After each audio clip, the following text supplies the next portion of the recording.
Ele era o dono do Brasil em 1998. Um galã de 1,90 m, sorriso impecável e o contrato mais promissor da TV Globo. Mas em apenas 4 segundos, um disparo de calibre 38 não apenas perfurou seu crânio, mas destruiu o futuro de um ícone. Hoje, 27 anos depois, o que restou de Gerson Brenner? Enquanto o criminoso que puxou o gatilho entra e sai da cadeia zombando das leis, Brenner vive em uma prisão de carne e osso, incapaz de falar, andar ou até mesmo engolir. Por que os amigos famosos sumiram quando as luzes se apagaram? Por que a justiça brasileira parece proteger o carrasco e ignorar a vítima?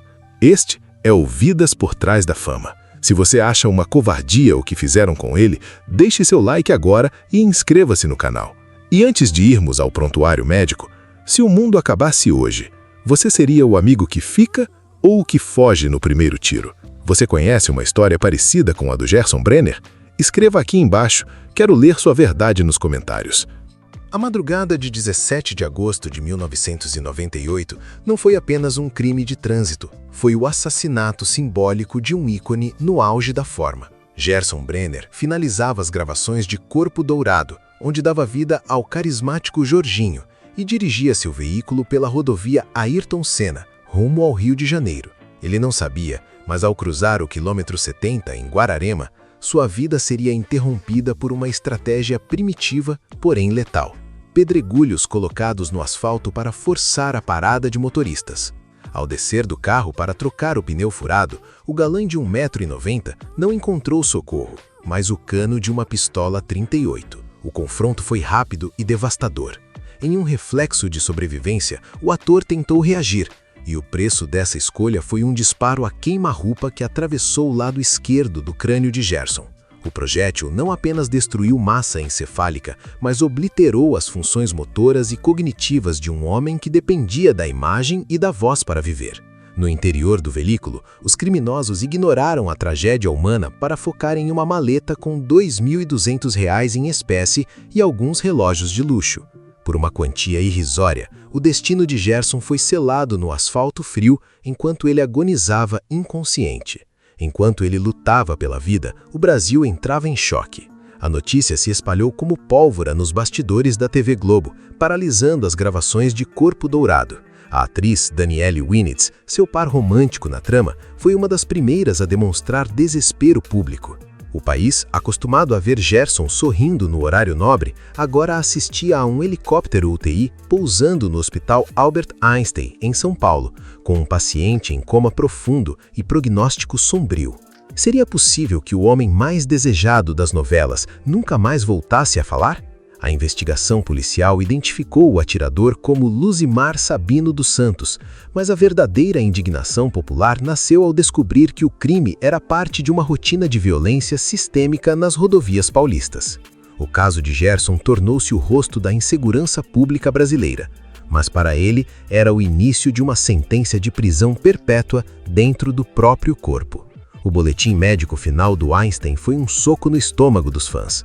A sobrevida era uma vitória, mas a recuperação total era uma ilusão médica. A partir daquele momento, o galã da Globo deixava de existir nos roteiros para se tornar um prontuário de reabilitação intensiva. Enquanto o público enviava flores, os médicos tentavam conter a pressão intracraniana e salvar o mínimo de dignidade motora. A tragédia estava consolidada, mas o mistério sobre quem ficaria ao seu lado quando as câmeras fossem desligadas estava apenas começando. Se você estivesse naquela rodovia e visse um carro parado no escuro, você teria a coragem de descer para ajudar? A trajetória de Gerson Brenner antes do sangue no asfalto é o retrato de uma persistência que poucos conhecem. Nascido Gerson dos Santos Oliveira em 22 de dezembro de 1959 em São Paulo, ele não era um herdeiro do sucesso. Vindo de família humilde, tentou a estabilidade em economia e comunicação, mas abandonou tudo para apostar no teatro e no trabalho como modelo. Essa decisão o levou a enfrentar dificuldades extremas e até privações enquanto tentava a sorte na Europa no final dos anos 80, retornando ao país sem garantias, apenas com a cara e a coragem. O retorno ao Brasil marcou uma guinada digna de cinema. Em 1988, protagonizou a peça Querelle, com trilha de Cazuza e Lobão. Foi ali que olheiros da TV Globo perceberam seu potencial magnético. Com 1,90 m e voz imponente, foi escalado em 1990 para o papel que mudaria sua vida, o filho de Dona Armênia em Rainha da Sucata. O sucesso foi tão avassalador que seu personagem retornou em Deus nos acuda, em 1992. Brenner não era apenas um rosto bonito, ele era uma máquina de audiência que transitava com facilidade entre a Globo, Manchete e Record. Em 1998, ao interpretar o fazendeiro Jorginho em Corpo Dourado, ele acreditava estar assinando o passaporte para o escalão de elite da TV. O contrato era sólido e os cachês de eventos estavam no topo. O que poucos revelam é que Brenner vivia sob uma pressão estética e profissional implacável.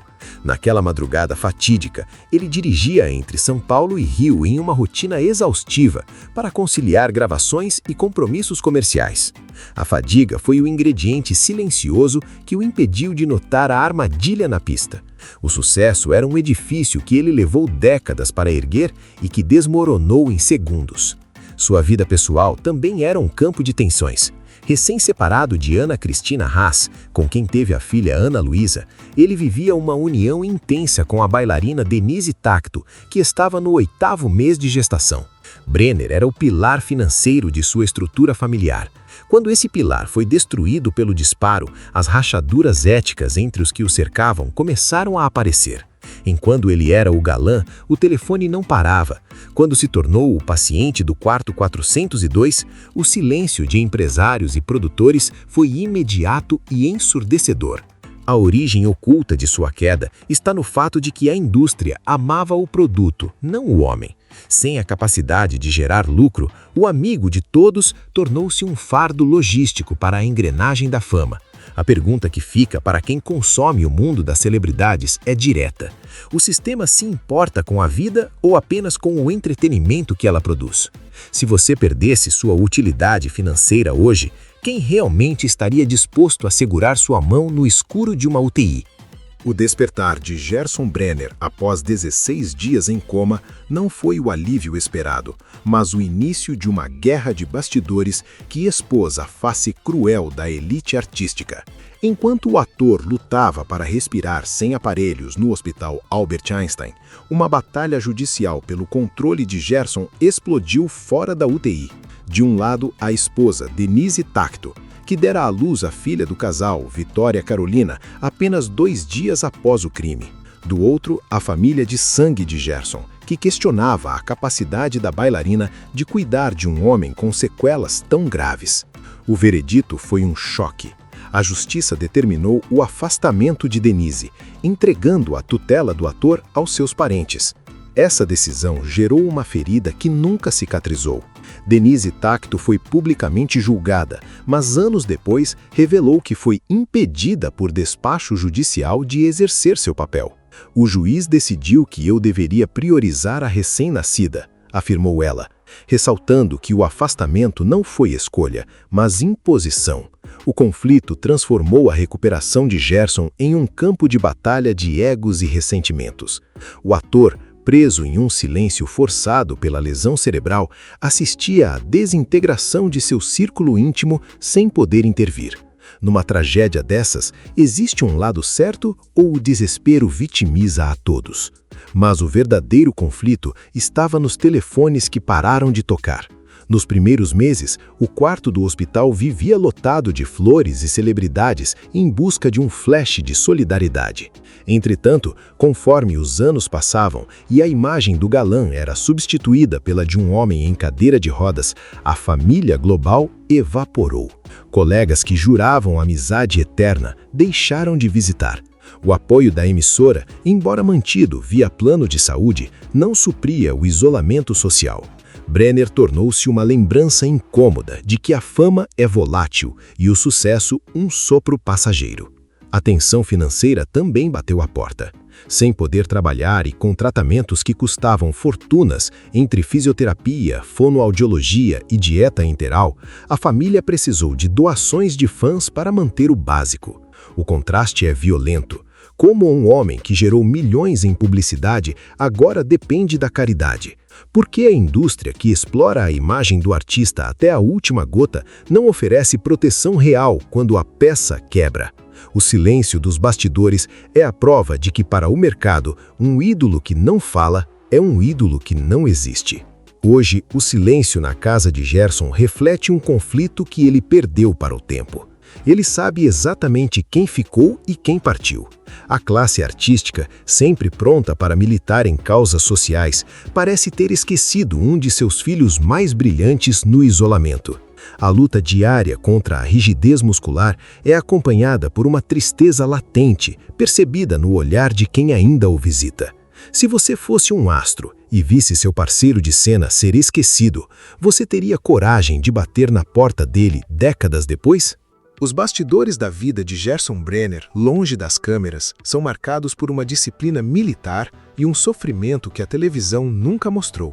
Desde 1998, o homem de 1,90 m que exalava vitalidade foi reduzido a uma rotina de dependência absoluta. O que poucos sabem é que a manutenção de sua vida exige um esquema de guerra. Brenner realiza 6 refeições diárias através de uma sonda gástrica. Após uma pneumonia grave em 2007, ele perdeu totalmente a capacidade de deglutição. Qualquer tentativa de ingerir água por via oral pode ser fatal. No bastidor de sua casa, o prazer de comer foi substituído por fórmulas nutricionais administradas por seringas. A luta motora é outro capítulo sombrio. Para evitar atrófias ou escaras dolorosas, Gerson passa por fisioterapia diária exaustiva. O galã que corria cenários agora depende de cuidadores para tudo, da higiene pessoal à troca de posição na cama durante a madrugada. Fontes revelam que ele enfrenta crises de convulsão ocasionais, sequelas do trauma neurológico do disparo de calibre 38. Cada crise é um risco de retrocesso cognitivo, tornando o ambiente doméstico uma extensão de uma UTI. Como é para um homem que viveu do corpo aceitar que cada centímetro dele agora pertence ao controle de terceiros? Financeiramente, a realidade é um soco no estômago. O tratamento multidisciplinar com fonoaudiólogos e enfermeiros 24 horas consome valores que a previdência comum não cobre. A família precisou vender bens e recorrer a doações para garantir que ele não ficasse desassistido. Enquanto emissoras lucram com reprises de Rainha da Sucata e Corpo Dourado, o protagonista dessas obras vive no limite orçamentário. Onde está o repasse justo de direitos de imagem para quem deu a vida pela teledramaturgia? O mercado parece ter uma memória curta para quem não pode mais assinar novos contratos. A comunicação de Gerson é um exemplo de resiliência. Embora não articule frases, ele mantém a lucidez e entende tudo ao seu redor. Ele manifesta emoções pelo olhar. Quem convive afirma que o ator chora ao ver suas cenas antigas na TV. É uma tortura psicológica inimaginável. Ter a mente de um homem de 65 anos totalmente consciente, mas um corpo prisioneiro que não responde. A alma do artista continua lá, mas o palco agora se resume a 4 paredes e o som de monitores de saúde. O isolamento social completa esse cenário. As visitas tornaram-se eventos raros. O brilho da fama foi substituído pelo cheiro de antissépticos. Gerson Brenner vive o esquecimento em vida, sendo lembrado apenas em datas de aniversário da tragédia. Nos arquivos do Tribunal de Justiça de São Paulo, o nome de Luzimar Sabino dos Santos surge como carrasco de Gerson Brenner, mas os documentos revelam uma falha catastrófica do sistema penal. Luzimar foi condenado pelo ataque, mas sua ficha criminal é um insulto à vítima. Mesmo após destruir a vida de um ícone, o criminoso obteve benefícios, foi solto e, conforme registros recentes, voltou a ser preso por crimes graves, incluindo o homicídio. O documento oficial é claro: a justiça que deveria punir o carrasco permitiu que ele fizesse novas vítimas, enquanto Brenner cumpre uma sentença perpétua em sua cadeira de rodas. No prontuário médico de 1998, a descrição técnica é aterrorizante: ferimento por projétil de arma de fogo com transfixação de crânio e perda de massa encefálica. Este registro prova que Gerson nunca teve uma chance real de volta. A lesão atingiu áreas nobres, responsáveis pela fala e coordenação motora. Relatórios indicam que sua sobrevivência foi um milagre técnico, mas as notas de rodapé alertavam: O custo seria a perda total da autonomia. Como o sistema jurídico considera cumprida a pena de um bandido se o dano causado à vítima é eterno? Outro documento que gera revolta é o histórico de repasses de direitos de imagem. Embora a lei garanta valores por reprises, o que chega à conta de Gerson é insuficiente para cobrir seus custos fixos. Enquanto Rainha da Sucata gera receita em plataformas de streaming e canais internacionais, o protagonista depende de doações para comprar insumos básicos. Onde está a proteção social que deveria amparar o artista em caso de invalidez permanente durante o exercício da profissão? O mercado lucra com a obra, mas ignora o estado de quem a construiu. Existem ainda os registros de interdição judicial. Perante a lei, Gerson Brenner é um incapaz. É uma morte civil documentada. E esse papel retira dele o direito de decidir sobre finanças, saúde e até seu paradeiro, transferindo tudo para curadores. O galã que dominava os sets de filmagem não pode sequer assinar seu nome. A burocracia trata Brenner como um número em um processo de curatela, esquecendo que por trás dos carimbos existe um homem que ainda sente e entende sua condição. A verdade contida nesses papéis é ácida. No Brasil, a impunidade é documentada. O processo contra o atirador pode estar arquivado, mas o processo de sobrevivência de Gerson é reaberto a cada nova crise convulsiva. Se as leis fossem escritas pelas vítimas, você acredita que o homem que atirou em Brenner teria o direito de andar livremente? A injustiça não é apenas a falta de grades, é o descaso oficial com quem teve o futuro roubado. A verdadeira denúncia deste caso não está no disparo, mas no abandono sistemático sofrido por Gerson Brenner.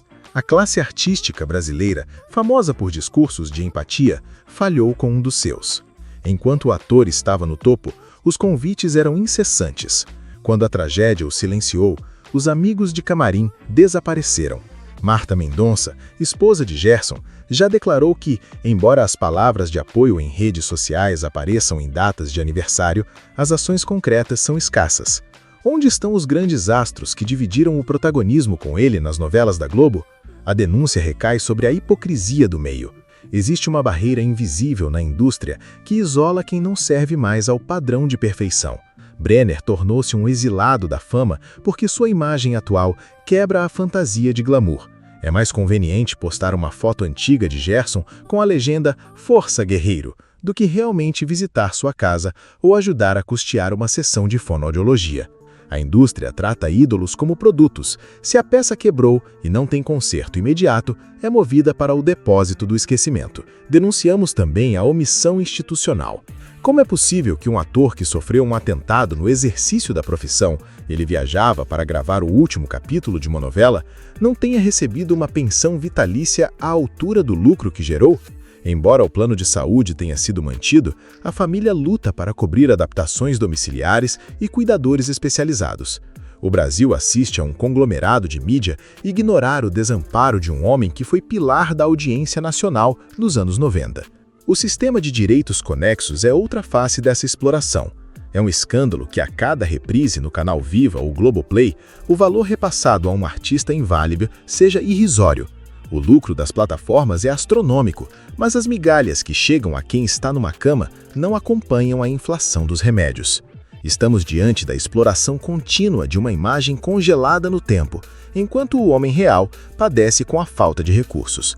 A arte pode ser eterna, mas o artista é de carne, osso e necessidades urgentes.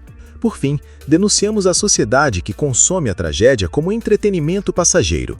O público se emociona no domingo e esquece na segunda. A impunidade do atirador, Luzimar, é o reflexo de um país que se acostumou a ver vítimas apodrecerem enquanto criminosos desfrutam de brechas legais. Se você fosse o diretor de uma emissora, conseguiria dormir sabendo que seu principal galã depende de caridade? A omissão é um crime silencioso e a classe artística é cúmplice desse silêncio.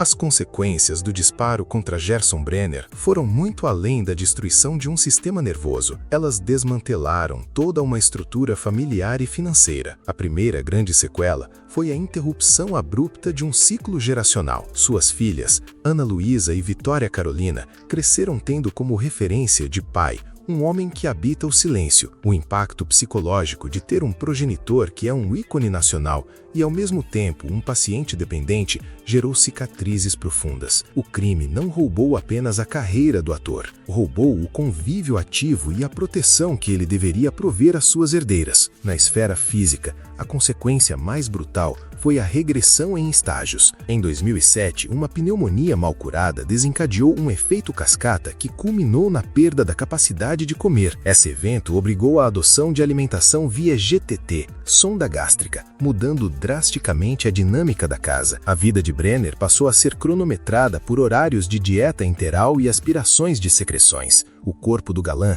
antes ferramenta de expressão, tornou-se um receptor passivo de cuidados invasivos. Cada pequena infecção hoje representa um risco de morte iminente, mantendo a família em alerta emocional permanente. Economicamente, a consequência foi a erosão do patrimônio. O que Gerson acumulou em anos de TV Globo, manchete e publicidade foi drenado por uma estrutura de home care que custa fortunas mensais. A necessidade de fisioterapia motora, respiratória e fonoaudiologia contínua criou um passivo que obrigou a família a se desfazer de reservas. Onde deveria haver uma aposentadoria tranquila, há uma luta por sobrevivência. A falta de um seguro profissional adequado para artistas transformou um milionário da fama em um dependente da solidariedade alheia. A repercussão para quem cuida também foi pesada. Marta Mendonça, a esposa que assumiu o cuidado integral, teve sua vida profissional anulada. Psicóloga de formação, ela abriu mão de tudo para ser a guardiã de Gerson. A consequência para o cuidador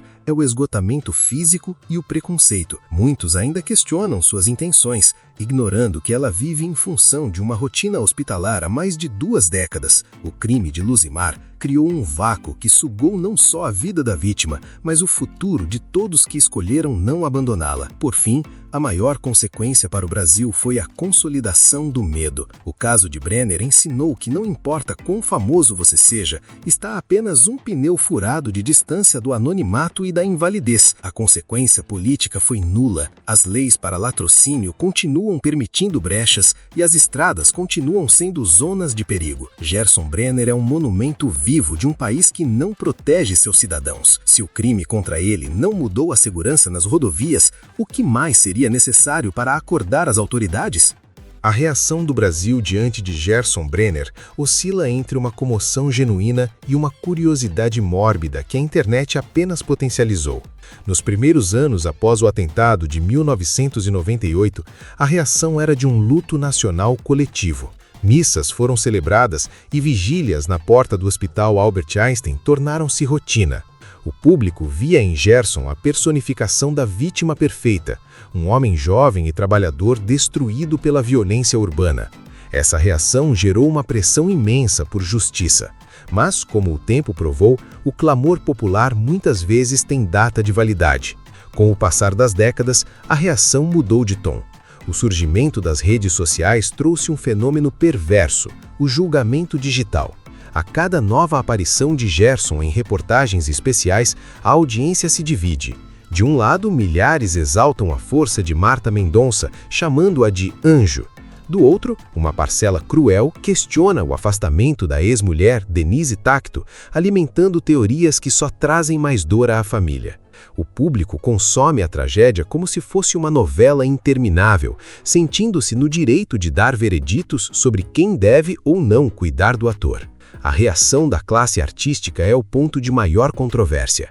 Em datas específicas, nomes como Tony Ramos e Silvio de Abreu manifestam carinho publicamente. Tony Ramos, ídolo de Gerson, destaca sempre sua luta e perseverança. No entanto, a família de Brenner recebe essas falas com uma frustração contida. Para quem vive a realidade do home care, palavras de respeito não pagam enfermeiros nem compram insumos de alto custo. A reação pública dos famosos é vista por muitos como uma tentativa de limpar a consciência coletiva, sem um engajamento real. Nas redes sociais, o engajamento em vídeos que mostram o estado atual do ator é altíssimo. Isso revela um gatilho psicológico, o medo da própria fragilidade. O público reage com choque ao ver o galã de Rainha da Sucata em uma cadeira de rodas, não apenas por empatia, mas pelo espelho do que a vida pode fazer com qualquer um. Os comentários no YouTube mostram uma revolta latente contra a impunidade brasileira, usando o caso como munição para exigir leis mais severas contra o crime organizado e o latrocínio. A verdade é que a reação pública é o único contrato que ainda mantém Gerson vivo na memória nacional.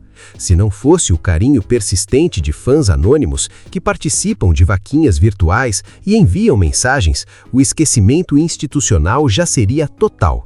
O Brasil reage a Gerson Brenner como quem olha para uma cicatriz. Ela incomoda e lembra de um trauma passado, mas poucos querem realmente tocar na ferida aberta. Em 2024, ao completar 26 anos desde o atentado, Gerson Brenner atingiu a marca dos 65 anos de idade. A atualização sobre seu estado é um mistério de resiliência. Ele permanece em sua residência em São Paulo sob os cuidados ininterruptos de Marta Mendonça. O estado de Gerson não é estático, é uma batalha diária contra o tempo e as complicações do envelhecimento em um corpo paralisado. Relatos confirmam que o ator mantém consciência plena, mas sua comunicação é quase inteiramente visual. Ele reconhece familiares e sorri para as filhas, mas o isolamento físico é severo e irreversível. Um fato recente e revoltante envolve sua segurança financeira. Com a inflação dos insumos médicos, a família precisou recorrer novamente à solidariedade pública. Recentemente, uma campanha foi organizada para a compra de um carro adaptado, essencial para transportá-lo a exames com o mínimo de dignidade. A resposta dos fãs foi imediata, provando que o povo não esquece. No entanto, a pergunta persiste. Por que um homem que dedicou décadas à maior rede de TV do país ainda precisa de vaquinhas para garantir o transporte básico em sua fase idosa? Onde está o amparo de quem lucrou com sua imagem? No campo jurídico, a atualização é um soco no estômago. O atirador, Luzimar Sabino dos Santos, tornou-se o rosto da reincidência.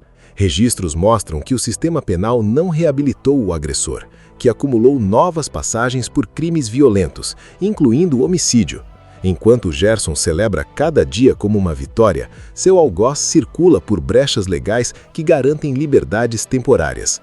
Essa disparidade alimenta o debate social. A sensação de que o crime no Brasil prescreve, mas a sequela da vítima é uma condenação perpétua sem direito a recurso. A relação com a filha Vitória Carolina, hoje adulta, ganhou novos capítulos. Ela mantém um vínculo de amor profundo, compartilhando momentos de carinho que mostram o lado humano de Brenner, longe dos hospitais. É o triunfo do afeto sobre a neurociência, o pai que, mesmo sem palavras, transmite orgulho. Mas nos bastidores, a preocupação com o futuro é constante. Quem cuidará de Gerson se a rede de apoio atual falhar? O amanhã é uma página em branco que assusta quem vive no limite da saúde e dos recursos. Hoje, Gerson Brenner é um símbolo da resistência humana. Ele sobreviveu a um tiro na cabeça, comas, pneumonias e convulsões. Venceu estatísticas médicas que lhe davam poucos meses de vida em 1998. A atualização definitiva é que ele está vivo e lúcido, embora prisioneiro de um sistema que o ignora. Ele prova que a alma não precisa de pernas para caminhar, mas precisa de dignidade para não se apagar. Em 2024, ao completar 26 anos desde o atentado, Gerson Brenner atingiu a marca dos 65 anos de idade. A atualização sobre seu estado é um mistério de resiliência. Ele permanece em sua residência em São Paulo sob os cuidados ininterruptos de Marta Mendonça. O estado de Gerson não é estático, é uma batalha diária contra o tempo e as complicações do envelhecimento em um corpo paralisado. Relatos confirmam que o ator mantém consciência plena, mas sua comunicação é quase inteiramente visual. Ele reconhece familiares e sorri para as filhas, mas o isolamento físico é severo e irreversível. Um fato recente e revoltante envolve sua segurança financeira. Com a inflação dos insumos médicos, a família precisou recorrer novamente à solidariedade pública. Recentemente, uma campanha foi organizada para a compra de um carro adaptado, essencial para transportá-lo a exames com o mínimo de dignidade.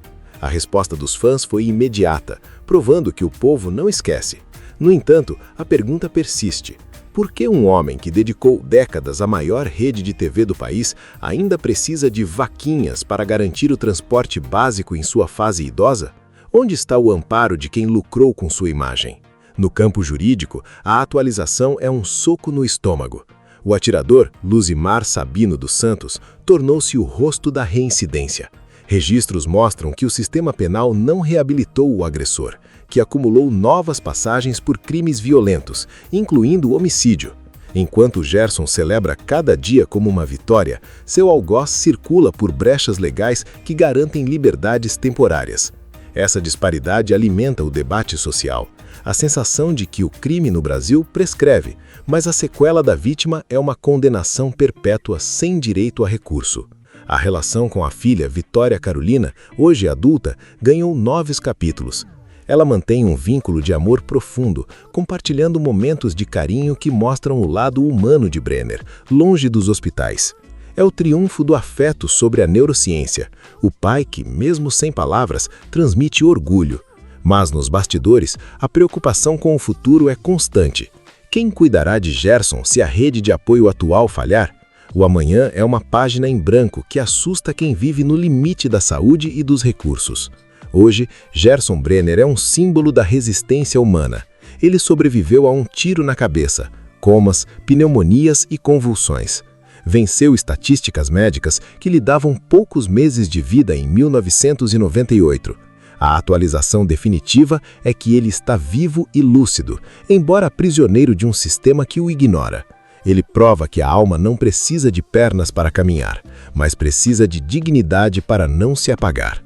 A história de Gerson Brenner é o espelho de um Brasil que brilha sob os refletores, mas se perde nas sombras da impunidade. Vimos como um dos maiores galãs do país foi do topo ao silêncio em uma estrada deserta, lutando há quase 2 décadas contra as sequelas de um crime brutal e o abandono de uma indústria que ele ajudou a construir. Até quando o sucesso será tratado como descarte e o ser humano ignorado ao primeiro sinal de fragilidade? Gerson é um lembrete vivo de que a dignidade não pode depender da nossa utilidade comercial. Se você acredita que essa história não pode ser esquecida, deixe seu like e inscreva-se no Vidas por Trás da Fama. Ative o sino para não perder nossas próximas investigações. Agora me diga nos comentários: as emissoras deveriam ser obrigadas por lei a amparar artistas vítimas de tragédias no trabalho? Ou o risco é do próprio artista? Quero saber sua opinião. Eu sou o seu narrador investigativo. Nos vemos no próximo documentário. Até lá!